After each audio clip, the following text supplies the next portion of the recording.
नमस्कार दोस्तों, कैसे आप सभी लोग। उम्मीद है सभी स्वस्थ होंगे। तो चलिए शुरू करते हैं। आज का हमारा जो अध्ययन है उसका टॉपिक क्या है। उसका टॉपिक है आपका शिक्षण विधियाँ। किसके बारे में पढ़ेंगे हम? शिक्षण विधियों के बारे में पढ़ेंगे। और जैसा कि आपको ज्ञात है कि यूपी टेट में शिक्षण विधि पूछी जाती है और अवश्य पूछी जाती है, तो फटाफट से ये यहाँ पर मैंने 30 प्रमुख प्रश्न लिए हैं जो कि परीक्षा उपयोगी है। तो चलिए वीडियो को अंत तक देखिएगा। शुरुआत करते पहला हमारा प्रश्न कह रहा है, व्याख्यान विधि किस प्रकार की विधि है? व्याख्यान विधि किस प्रकार की विधि है? बालक केंद्रित है, शिक्षक केंद्रित है, गतिविधि आधारित या खोज आधारित? तो इसका सही उत्तर कौन सा हो जाएगा? इसका सही उत्तर हो जाएगा बी वाला। जो व्याख्यान विधि होती है वो शिक्षक केंद्रित होती है। कैसी होती है? शिक्षक केंद्रित होती है। अगला प्रश्न संख्या 2। प्रश्न संख्या 2 क्या है? चर्चा विधि। चर्चा विधि के जनक माने जाते हैं। कौन जनक? तो चर्चा विधि डिस्कशन मेथड जो होता है उसके जनक कौन थे? सुकरात थे। कौन थे? सुकरात थे। ध्यान रखना है। आगे चलिए। अगला प्रश्न संख्या हमारा 3। प्रश्न संख्या 3 क्या कह रहा है? Learning by doing. Learning by doing सिद्धांत किससे संबंधित है? लर्निंग बाय डूइंग सिद्धांत किससे संबंधित है? तो इसका सही उत्तर हो जाएगा आपका जॉन डीवी। जॉन डीवी से संबंधित है। ध्यान रखना, John Dewey learning by doing सिद्धांत। अगला चलें। प्रश्न संख्या हमारे पास है 4। आगमन विधि। आगमन विधि में किस क्रम का पालन होता है? आगमन विधि, आपने आगमन और निगमन का नाम सुना होगा। तो इसमें से पूछ रहा है कि वो आगमन विधि में किस प्रकार का पालन होगा। तो इसका सही उत्तर को आपको ध्यान रखना है। उदाहरण से नियम। उदाहरण से नियम। आगमन, आगमन मतलब नियम। आगमन मतलब नियम। और ध्यान रखना है तो उदाहरण, पहले उदाहरण और बाद में नियम। अगला चलें। अगला हमारा प्रश्न संख्या 5। निगमन। निगमन विधि के प्रतिपादक कौन थे? तो निगमन विधि के प्रतिपादक कौन थे? यहाँ पर निगमन विधि के प्रतिपादक के बारे में पूछा जा रहा है, ध्यान रखिएगा। तो इसका सही उत्तर होगा अरस्तु। अरस्तु ने निगमन विधि का वर्णन किया है, ये आपको ध्यान रखना है। अगला चलें। अगला है हमारा प्रश्न संख्या 6। परियोजना विधि के प्रतिपादक। परियोजना विधि के प्रतिपादक कौन है? तो परियोजना विधि के जो प्रतिपादक हैं वो हैं किलपैट्रिक। क्या नाम है इनका? किलपैट्रिक है, ये ध्यान रखिएगा। अगला चलते हैं प्रश्न संख्या 7। मॉन्टेसरी विधि। मॉन्टेसरी विधि मुख्यतः किस स्तर पर उपयोगी है? मॉन्टेसरी विधि किस स्तर पर उपयोगी होती है? तो इसका सही उत्तर हो जाएगा सी वाला, पूर्व प्राथमिक। पूर्व प्राथमिक स्तर पर जो मॉन्टेसरी विधि है वो उपयोगी होती है। अगला चलें। अगला हमारे पास प्रश्न संख्या 8। किंडरगार्टन। किंडरगार्टन विधि के प्रतिपादक कौन थे? किंडरगार्टन विधि के प्रतिपादक कौन थे? तो इसका सही उत्तर हो जाएगा आपका बी वाला, यानी फ्रॉवेल। कौन थे? फ्रॉवेल थे, ये ध्यान रखना। अगला चलें। अगला है प्रश्न संख्या 9। सहकारी शिक्षण में मुख्य बल किस पर होता है? सहकारी शिक्षण में मुख्य बल किस पर होता है? तो इसका सही उत्तर हो जाएगा आपका समूह कार्य पर। किस पर? समूह कार्य पर। अगला चलें। प्रश्न संख्या हमारे पास कौन सा है? 10। प्रोग्राम शिक्षण। प्रोग्राम शिक्षण किस सिद्धांत पर आधारित है? प्रोग्राम शिक्षण किस सिद्धांत पर आधारित है? तो इसका सही उत्तर होगा आपका व्यवहारवाद। कौन सा उत्तर सही होगा? व्यवहारवाद इसका उत्तर एकदम सही है। आगे चलें। प्रश्न संख्या 11। 11 क्या कह रहा है? समस्या समाधान विधि के प्रतिपादक कौन थे? समस्या समाधान विधि के प्रतिपादक कौन थे? तो इसका सही उत्तर होगा आपका, सही उत्तर जॉन डीवी। समस्या समाधान जॉन डीवी, ये ध्यान रखना है। आगे चलें। अगला प्रश्न है हमारा 12। खोज विधि। खोज विधि किससे संबंधित है? तो ध्यान रखना है कि खोज विधि का सही आंसर क्या है आपका? ब्रूनर। ब्रूनर से संबंधित है। किससे संबंधित है? ब्रूनर से, ये ध्यान रखिएगा। अगला चलें। अगला प्रश्न संख्या 13। प्रश्नोत्तर विधि का मुख्य उद्देश्य। प्रश्नोत्तर विधि का मुख्य उद्देश्य क्या है? तो इसका मुख्य उद्देश्य क्या होता है?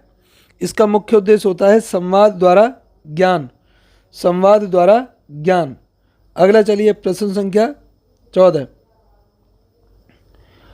अनुकरण विधि किस सिद्धांत से जुड़ी हुई है? अनुकरण विधि किस सिद्धांत से जुड़ी हुई है? तो 14 का जो आंसर होगा वो कौन सा हो जाएगा? सी वाला, संरचनावाद। किससे जुड़ी हुई है? संरचनावाद से, ध्यान रखिएगा। अगला प्रश्न संख्या 15, ह्यूरिस्टिक, इंपॉर्टेंट है ये वाला, पूछा भी जाता है। तो ह्यूरिस्टिक विधि के प्रतिपादक कौन थे? ह्यूरिस्टिक विधि के प्रतिपादक कौन थे? तो इसका सही उत्तर हो जाएगा आपका आर्मस्ट्रॉन्ग। आर्मस्ट्रॉन्ग जो है वो ह्यूरिस्टिक विधि के प्रतिपादक थे, ये ध्यान रखना है। अगला चलें, प्रश्न संख्या 16, प्रयोगशाला विधि। प्रयोगशाला विधि किस विषय पर अधिक उपयोगी है? अब प्रयोगशाला में तो एक्सपेरिमेंट करके दिखाते हैं, तो इसका सही उत्तर कौन सा हो जाएगा? सी वाला, विज्ञान विधि। विज्ञान में सबसे ज़्यादा प्रयोग होते हैं, तो विज्ञान पर ये सबसे ज़्यादा उपयोगी होगी। अगला देखिए, शिक्षक केंद्रित विधि कौन सी है? जिसमें शिक्षक केंद्र में होता है और बच्चे अक्रिय होते हैं या निष्क्रिय होते हैं, तो कौन सी विधि है? इसका सही उत्तर हो जाएगा व्याख्यान। कौन सी विधि है? व्याख्यान वाली, ध्यान रखना। अगला प्रश्न संख्या 18, क्या कह रहा है? छात्र केंद्रित पद्धति का उदाहरण है, इनमें से कौन सी छात्र केंद्रित पद्धति है? तो इसका सही उत्तर हमारा चर्चा। चर्चा कौन करेगा? छात्र करेंगे, तो ये छात्र केंद्रित पद्धति का उदाहरण हो सकता है। अगला चलें, अगला हमारे पास प्रश्न संख्या 19, क्या कह रहा है? गिफ्ट और ऑक्यूपेशन में किस विधि से संबंधित है? गिफ्ट और ऑक्यूपेशन किस विधि से संबंधित है? गिफ्ट और ऑक्यूपेशन, तो इसका जो सही उत्तर होगा, इसका सही उत्तर होगा हमारा बी वाला, यानी किंडर गार्डन। किससे संबंधित है? किंडर गार्डन से, ध्यान रखना। अगला चलें, प्रश्न संख्या 20, त्वरित प्रतिपुष्ट फीडबैक किस विधि में मिलती है? तुरंत फीडबैक किस विधि में मिलेगी, ये भी समझना है हमें। तो इसका सही उत्तर हो जाएगा प्रोग्राम शिक्षण में हमें तुरंत क्या मिलेगा? फीडबैक मिलेगा, ये ध्यान रखना है। अगला चलें, प्रश्न संख्या 21, नियम से उदाहरण क्रम में विधि को अपनाया जाता है। पहले नियम बाद में उदाहरण, तो आगमन होगी या निगमन होगी? बताओ कौन सा उत्तर सही हो जाएगा इसका? तो इसका जो सही उत्तर होने वाला है वो है आपका निगमन, है ना। नियम से उदाहरण निगमन, ये ध्यान रखना है। अगला चलें, प्रश्न संख्या 22, उदाहरण से नियम किस विधि में है? पहले उदाहरण फिर नियम बनेंगे, तो पहले उदाहरण फिर क्या बनेंगे? नियम बनेंगे, ध्यान रखना है। तो इसका सही उत्तर हो जाएगा हमारा सी वाला। कौन सा होगा? आगमन। कौन सा होगा? आगमन, उत्तर इसका एकदम सही है। आगे चलें, प्रश्न संख्या 23, 2 या 2 से अधिक शिक्षक मिलकर एक विषय पढ़ाएंगे, इसे क्या कहेंगे? 2 या 2 से अधिक शिक्षक मिलकर एक विषय को पढ़ा रहे हैं, तो उसे हम क्या कहेंगे? ये ध्यान रखना है। इसे कहते हैं सशिक्षण। क्या कहेंगे? सशिक्षण कहेंगे, ये ध्यान रखिएगा। अगला हमारे पास प्रश्न संख्या 24, विद्यार्थियों का छोटे समूह में मिलकर सीखना क्या कहलाएगा? व्याख्यान, सरकारी शिक्षण, सहकारी, चर्चा या अनुकरण? तो इसका सही उत्तर कौन सा हो जाएगा? इसका जो सही उत्तर है वो है आपका बी वाला, यानी सहकारी शिक्षण। अगला है, अगला प्रश्न संख्या 25, वास्तविक जीवन की समस्या पर कार्य करके सीखना किस विधि का लक्षण है? वास्तविक जीवन की समस्या पर कार्य करके सीखना, तो इसका सही उत्तर क्या हो जाएगा? इसका सही उत्तर हो जाएगा हमारा ए वाला, परियोजना। परियोजना, ध्यान रखना है। अगला चलें, अगला प्रश्न संख्या हमारे पास कौन सी है? 26, क्या कह रहा है? स्वगति से सीखने और तुरंत पृष्ठपूर्ण की व्यवस्था किस विधि में है? बहुत तेजी यानी जल्दी से सीखने और तुरंत ही प्रतिपोषण यानी रीइंफोर्समेंट मिलने की संभावना किस विधि में है? तो इसका सही उत्तर कौन सा हो जाएगा? बी वाला, प्रोग्राम शिक्षण में। किस में है? प्रोग्राम शिक्षण में। आगे चलें, अगला प्रश्न हमारा प्रश्न संख्या 27, खेल के माध्यम से शिक्षा देने की पद्धति है मॉन्टेसरी, ह्यूरिस्टिक, किंडरगार्टन या प्रयोगशाला? खेल के माध्यम से शिक्षा देने की प्रवृत्ति इनमें से कौन सी है जिसमें खेल के माध्यम से शिक्षा दी जाएगी? तो इसका सही उत्तर होगा आपका सी वाला, यानी किंडरगार्टन। किंडरगार्टन इसका एकदम सही उत्तर है। आगे चलें, प्रश्न संख्या 28, स्वतंत्र वातावरण में स्व अध्ययन पर आधारित पद्धति क्या कहलाएगी? स्वतंत्र वातावरण में स्व अध्ययन पर आधारित अध्ययन पद्धति क्या कहलाएगी? ये ध्यान रखना है। तो इसका सही उत्तर होगा आपका ए वाला, मांटेसरी विधि। कौन सी होगी? मांटेसरी विधि होगी, ध्यान रखना है। अगला प्रश्न संख्या 29, वैज्ञानिक खोजों प्रयोगों के आधार पर कौन सी विधि है? वैज्ञानिक खोजों एवं प्रयोगों के आधार पर कौन सी विधि है इसमें? तो इसका सही उत्तर हो जाएगा आपका बी वाला, ह्यूरिस्टिक विधि। ह्यूरिस्टिक विधि, ठीक है जी। अगला चले प्रश्न संख्या 30, प्रत्यक्ष अनुभव व लोगों द्वारा सीखना किस विधि की विशेषता है? प्रत्यक्ष अनुभव या लोगों के द्वारा सीखना, प्रयोग द्वारा सीखना किस विधि की विशेषता है? तो इसका सही उत्तर कौन सा हो जाएगा? बी वाला, यानी प्रयोगशाला विधि। कौन सा है? प्रयोगशाला विधि है। आगे देखिए इसमें क्या है। अच्छा चलिए, केस आ गया। एक शिक्षक गणित की कक्षा में पहले से लावानी नियम समझाता है, फिर उसके कई उदाहरण करवाता है। विद्यार्थी नियम के आधार पर प्रश्न हल करते हैं। तो इसमें एक कौन सी विधि उसने बताई है? कौन सी विधि बताने की कोशिश की है? तो इसका उत्तर हो जाएगा आपको निगमन। कौन सा? निगमन, ये ध्यान रखना है। अगला चलें, अगला है केस सेकंड, विज्ञान शिक्षक के छात्रों को वायु में ऑक्सीजन की उपस्थिति सिद्ध करने के लिए दिखाता है, वह विद्यार्थी ध्यान से देखते हैं। यह किस प्रकार की विधि है? किस प्रकार की विधि है?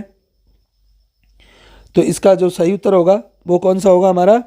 तो किस प्रकार की विधि हो गई ये है हमारे केस नंबर 2। तो केस नंबर जो 2 है वो हमारा बी वाला, यानी प्रदर्शन विधि। अगला चलें, अगला आपके पास केस नंबर 3,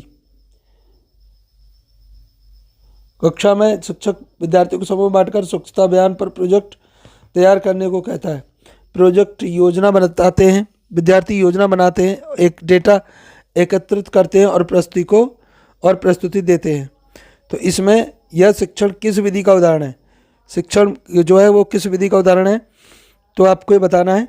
इसका उत्तर हो जाएगा आपका बी वाला, यानी परियोजना विधि। कौन सी विधि? परियोजना विधि, ध्यान रखिएगा। अगला चलें, अगला है आपका क्वेश्चन नंबर, एक शिक्षक कक्षा में प्रश्न पूछता है, यदि पृथ्वी घूमना बंद कर दे तो क्या होगा? विद्यार्थी अपने विचार रखते तर्क वितर्क करने के बाद निष्कर्ष पर निकलते हैं। तो ये किसका उदाहरण होगा और कैसा उदाहरण होगा ये आपको बताना है। कैसा उदाहरण होगा? इसका जो सही उत्तर है वो है आपका